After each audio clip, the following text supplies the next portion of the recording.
great plugin, really, to use. So we'll go. So staffing. We're going to go on to staffing.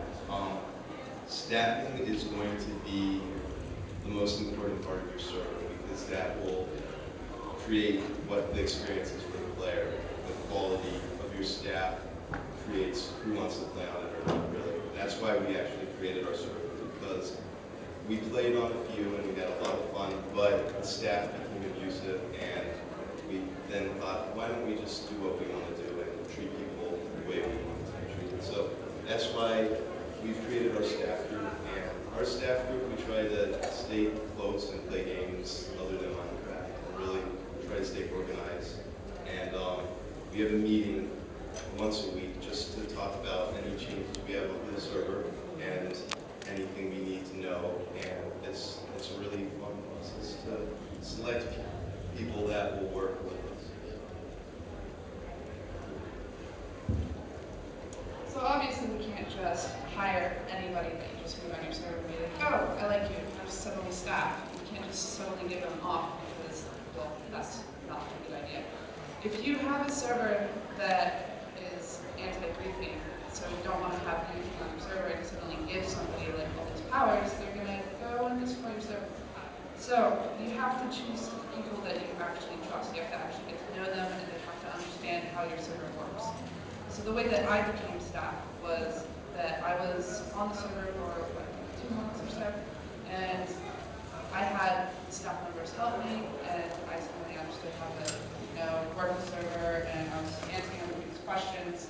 So it was pretty obvious that I understood how the server worked, and when people would ask questions, I would respond.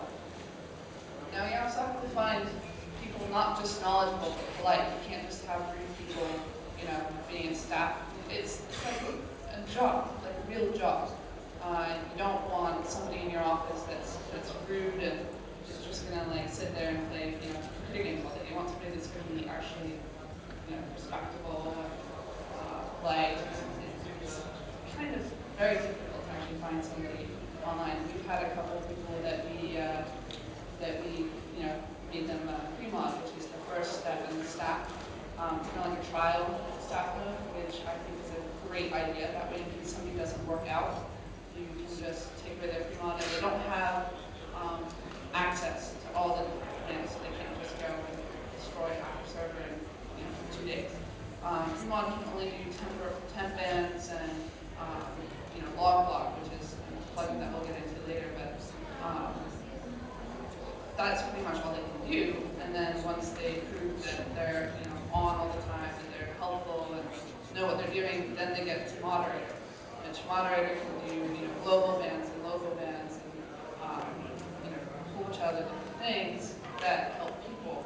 And then you have admin, which is pretty much the next step up.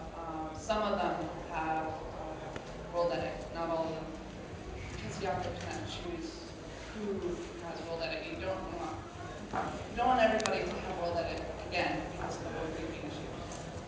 And then you have owner, which obviously you need the owner. But the staff is really what keeps the server together. The owner can't have eyes and ears everywhere. So you just have to make sure you have knowledge of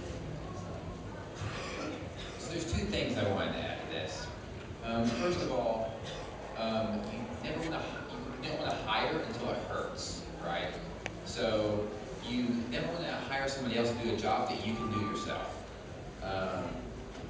So basically, you don't want to expand your staff beyond the level that you absolutely need, to have your staff. So, for example, MCPVP,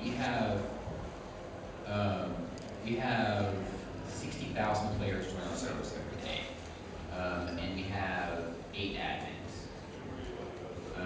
And so, like, 8 admins to manage 60,000 people every day. Now we have different levels. We have, moderators, and we have admins that are over moderators. But it's very key because if you give too many permissions to too many people, it's going to get lost in the system, and someone's going to slip by with banning someone because they got into a fight, or So to avoid abuse, you keep your staff close. You want a small, close-knit community with people constantly communicating. That brings me to my second point, is communication. Communication is key between staff members. You have to always be communicating. You have to be able to know what's going on. You want your moderators to be telling you, hey, these people are having these problems on the servers, so that needs to be fixed as soon as possible. Or, people are confused about this, they don't understand, how this works. At the same time, you want staff to be able to tell you, this guy is really abusing this, it's not really, they're not really hacking, but, they're abusing this particular thing, so we need to make it, harder for them to abuse that. The way MCPUP does that is we have Skype chats. We have two different Skype chats for each other. We have moderators and we have admins.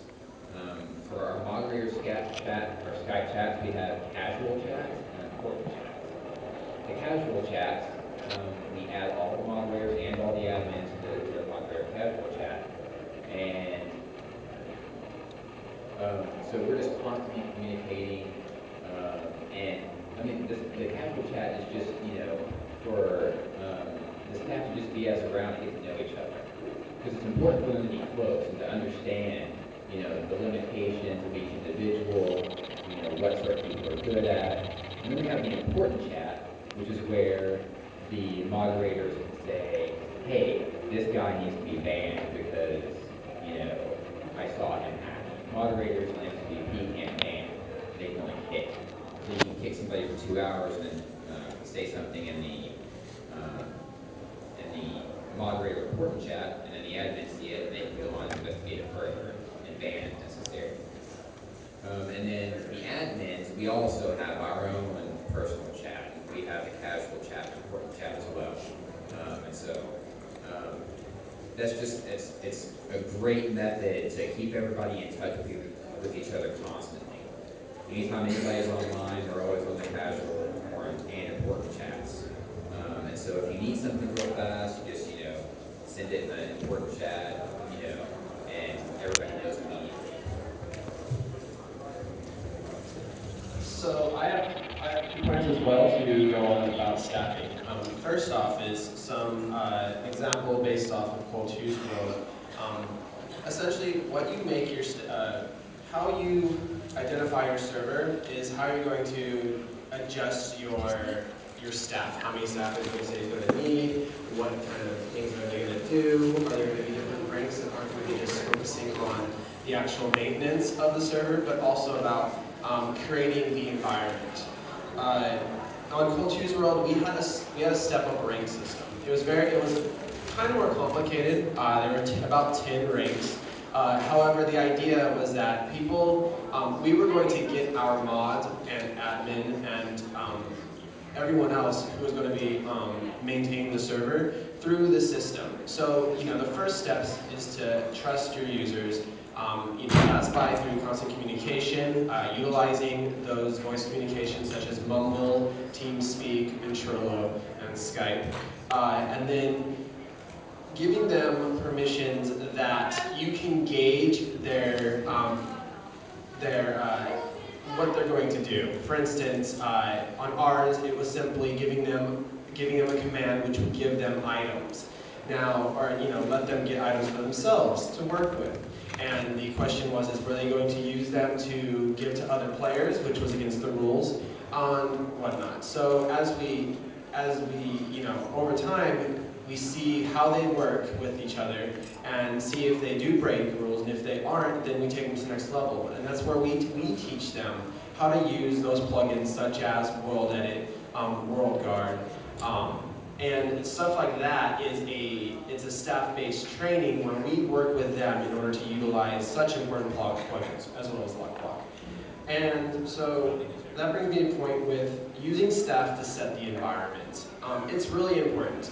Even on a vanilla server, people can come on, they're going to build houses, they might meet some friends, and then they'll leave because they get bored. That's where staff come in. Not only do staff do the normal things such as facilitating the server, making sure it's running, making sure they need to reset it if they need to, tweak the plugins, but most importantly, interacting with the player base. On Cold World, as an admin, I would give players tasks like public buildings, whether it was going to be redesigning the new spawn or creating new bridges out of spawn, creating new spleef arenas. Giving them stuff to do empowers them. And empowering your player base is one of the key things in order to to market your servers and to bring in people. Because if your server is boring, then no one's going to come. However, if you have staff who are willing to run game shows, one of the sites, or one of the servers we're on is Nox Crew, and they're known for their game show. And on their servers as well, they have people who are focused on, we have like admin of fun, really cool. And their job is to ensure that there are events running, as long as they can throughout the whole day. And that stuff is what makes the environment. Using myths from Minecraft, such as Herobrine, makes things go, like, it's amazing how that makes people excited about being on the server, coming on and building a house and then figuring out there's a temple of Herobrine underneath their house. They go nuts. So using stuff that has been perpetuated in Minecraft through the usage of plugins with your staff tremendously makes that experience much more worthwhile. So that's it. Okay, so we're running a little bit short on time. We're just going to briefly discuss some technical aspects, and then we're going to jump to our Q&A. So first off, whenever you create a Minecraft server, we've talked about plugins a lot, but we kind of wanted to get into more specifics of, some of you might not know what, for example, Bucket is. So the way plugins work in Minecraft is Bucket is a server mod. And basically, it replaces the Minecraft.jar that the server runs on, and it allows you to use plugins developed by yourself or by other people to change gameplay aspects. And so, like, earlier we talked about several things. You can have an anti-glitching plugin. You can have a rulebook plugin. There's hundreds or thousands even of different plugins for various game modes. And we don't want to get into real specific stuff there, but bucket.org is the website, and I'm pretty sure they'll have a panel this year, or at least the mod API will, which is the mod API is going to be the successor for Bucket. But yeah, basically, like we were talking about, the basics of starting a server. Obviously, to get Bucket, that is pre-installed on most server hosting companies. So if you want to have a server, all you have to do is Google Minecraft server host, and you can get one with Bucket already. So, some of the basic plugins that are great to have, and we have questions about hacking, obviously. There are plugins that ban people and will actually warn other servers, like MC Fans, which actually I'm part of MC Fans, and it's a great plugin to have as a starting server so that you can make sure that the people that cause your server downtime and try to destroy it will stay off of it. So that is a great plugin to have. But it depends on what you want your server to have, plugin-wise. And all you have to do is go to Bucket and search for what you're looking for. Usually it will have something available for you.